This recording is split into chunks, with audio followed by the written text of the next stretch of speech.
চোর ডাকাত লিখেছেন কাজী নজরুল ইসলাম। কে তোমায় বলে ডাকাত বন্ধু, কে তোমায় চোর বলে? চারিদিকে বাজে ডাকাতি ডঙ্কা, চেরোরি রাজ্য চলে।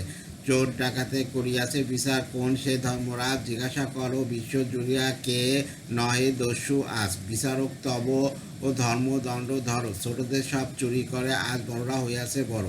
যারা বড়, যত বড় ডাকাত দস্যু সোচ্চা দাগাবাজ, তারা তত বড় সম্মানী গুণী জাতির সঙ্গেতে আস। রাজপ্রসাদ উঠিয়াছে প্রজার জমাট রক্ত ইটে, ডাকু ধনিকের কারখানা চলে নাশ করি কোটি ভিটে। দিব্যি পেতেছ কল খল কলওয়ালা মানুষ পেশন কল, আখ পেশা হয়ে বাইর হতেছে ভুকানি মানব দল।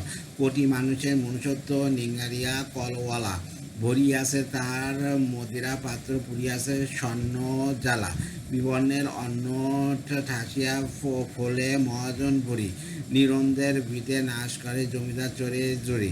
পেতেছে বিশ্বে বণিক বৈশ্য অত বেশালয়, নিচে সেতা পাপ শয়তান সাকি, গায়ে যক্ষের জয়। অন্ন স্বাস্থ্য প্রাণ আশা ভাষা হারিয়া সকল কিছু, দেলুয়া হইয়া চলিয়াছে মানব ধ্বংসের পিছু পিছু। পালাবার পথ নাই দিকে দিকে, আজ পথ পিশাচ খুঁড়িয়াছে খড় খায়। জগৎ হইয়াছে জিন্দাখানা, পৌরি যত ডাকাত। চোরে চোরে এত এরা মাসতুতো ভাই, ডগে ও ডগে সাঙ্গাত। কে বলে তোমার ডাকাত বন্ধু, কে বলে করিয়াছি চুরি? চুরি করিয়াছ টাকা ঘাটি বাটি, হৃদয়ে আননি চুরি। উহাদের মতো অমানুষ নহ হতে পারে তস্কর, মানুষ দেখিলে বালিকে হও তোমরা রত্নকর। কাব্যগ্রন্থ সাম্যবাদী। ধন্যবাদ।